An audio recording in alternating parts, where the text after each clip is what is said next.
Hi everyone, আমি রূপম চলে এলাম অনেক দিন পর নতুন ভিডিও নিয়ে। বেশ কয়েকদিন ব্যস্ত ছিলাম, বাইরেই বলতে গেলে ছিলাম, বাড়িতে ছিলাম না, সেরকমভাবে ভিডিও দেওয়া হয়নি। এবং গতকালকে জাস্ট বাড়ি ফিরেছি এবং বাড়ি ফিরেই একটা মানে অঘটন ঘটে গেছিলো। আমার চ্যানেল হ্যাক হয়ে গেছিলো গতকালকে, ইয়েস। তো খুব ভাগ্য ভালো ছিল যে সময়ের মধ্যে সমস্ত কিছু সেরে ফেলতে পেরেছি। এবং সৃঞ্জয় দাকে অবশ্যই এর জন্য থ্যাঙ্কস দেবো। সারদ মিউজিক ভেঞ্চার্সের সৃঞ্জয় দা এগুলো বিষয়ে খুব এক্সপার্ট। তো সে ছিল বলেই চ্যানেলটা ফিরে পেয়েছি, নাহলে একটু লেট হলেই হয়তো পুরোপুরি আমার অ্যাক্সেসের বাইরে চলে যেত। ইভেন কমিউনিটি পোস্টও একটা চলে এসেছিল একটা চাইনিজ ল্যাঙ্গুয়েজে। যাই হোক, মানে সমস্ত কিছু এখন ঠিকঠাকই রয়েছে আপাতত। যদি বাই দ্য চান্স কিছু উল্টোপাল্টা দেখো, অবশ্যই ভেবে নিও সেটা আমি করছি না। আমার গতকালকে চ্যানেলে একটা সময় পর্যন্ত সব ভিডিও প্রাইভেট করে দিয়েছিল সেই হ্যাকার। বাট আলটিমেট, যাই হোক, কি আর বলবো, সমস্ত কিছু ফিক্সড হয়ে গেছে আপাতত।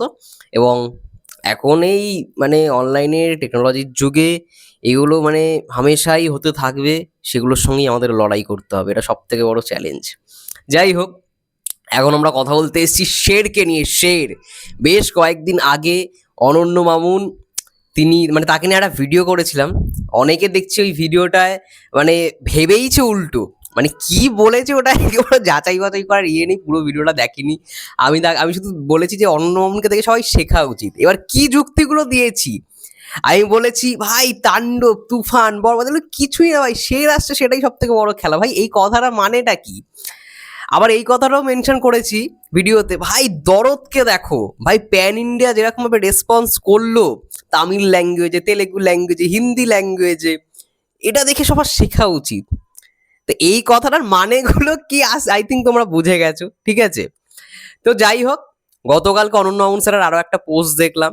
সেখানে ফার্স্ট পোস্টটা ছিল এইটা, যে ইন্ডাস্ট্রির একমাত্র মেগাস্টার শাকিব খান। এক্স্যাক্টলি পোস্টটা আমি তোমাদের পড়ে শোনাই, তাহলে বুঝতে পারবে। ফার্স্ট যেই পোস্টটা ছিল সেটা আমি তোমাদের শোনাচ্ছি পড়ে।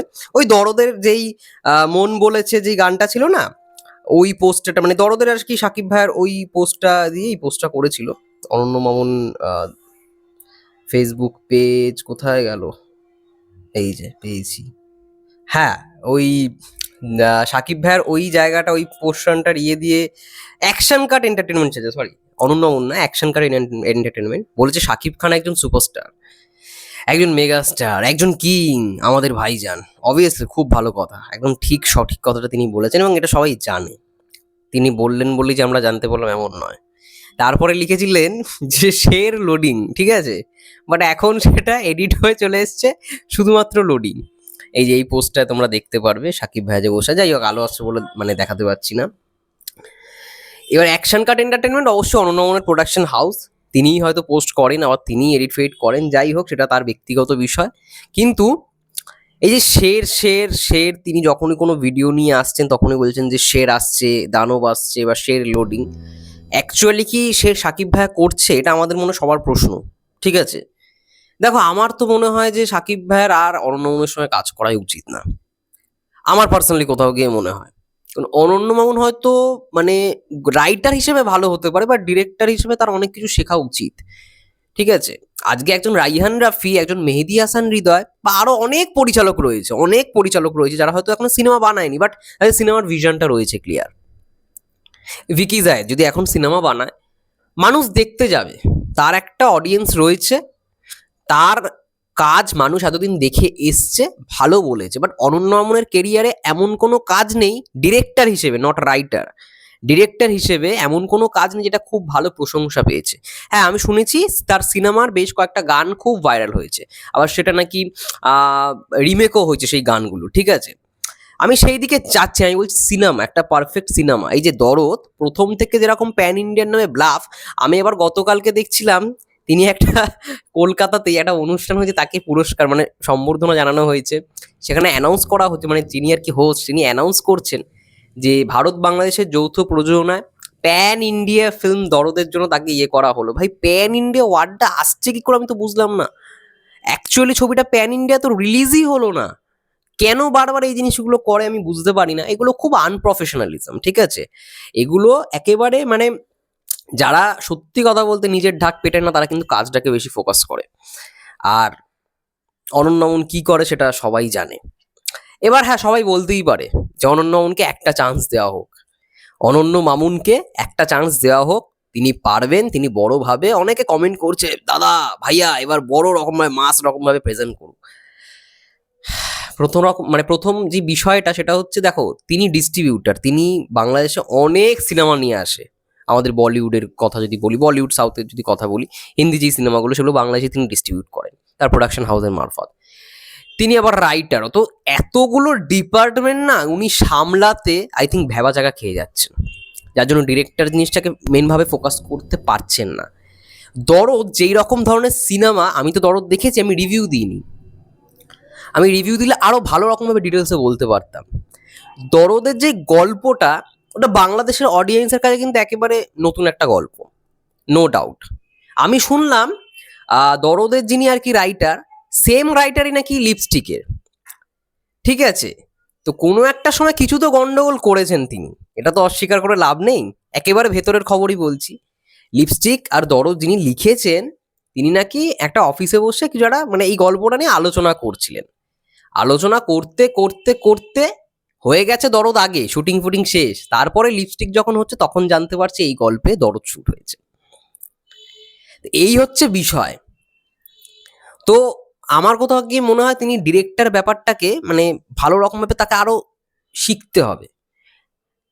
আর দরদের যে গল্প, আমি যেটা বললাম যে এটা কিন্তু ভারতের কাছে নতুন নয়, ইন্ডিয়ান অডিয়েন্সের কাছে নতুন অবশ্যই লাগবে না, বাট বাংলাদেশের অডিয়েন্সের কাছে ভালো লাগবে হতে পারে।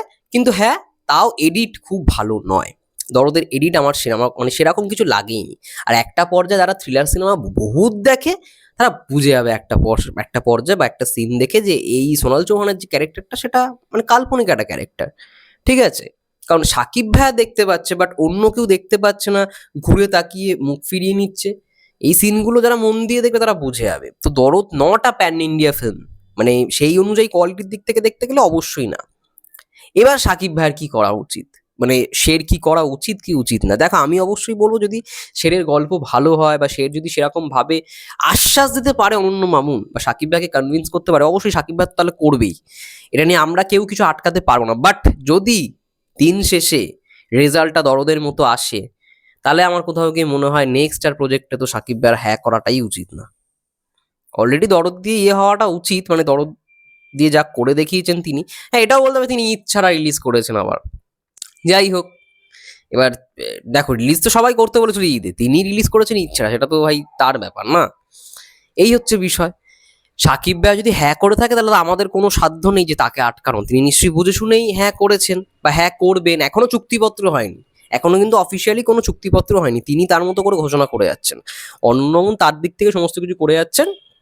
বাট আলটিমেট কি হবে যায় না, বাট আমার কোথাও গিয়ে মনে হয় তিনি কমার্শিয়াল সিনেমাও সেই রকমভাবে ট্রিটমেন্ট করতে পারবে না।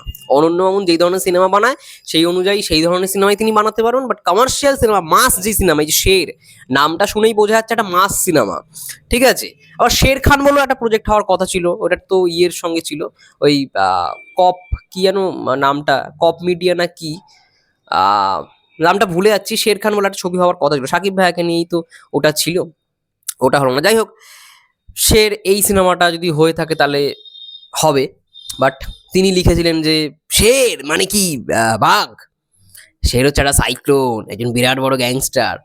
বাট গ্যাংস্টার দেখতে দেখতে গ্যাংস্টারের কোথাও গিয়ে অভাবটা পূরণ হয়ে গেছে, একটু এবার অন্য কিছু ট্রাই করাটা দরকার। ওই একটা গাড়ি দেখালাম, গাড়ির মধ্যে থেকে গ্যাংস্টার নামছে, ওটা দেখালেই সিনেমা হয়ে যায় না। তিনি যদি ভেবে থাকেন যে ওটা দেখেই সিনেমা করে ফেলবেন, আই থিঙ্ক আরেকটু পড়াশোনা করে আরও ভালো রকমভাবে ওয়েল প্রিপেয়ার্ড হয়ে সিনেমাটাকে বানানো উচিত।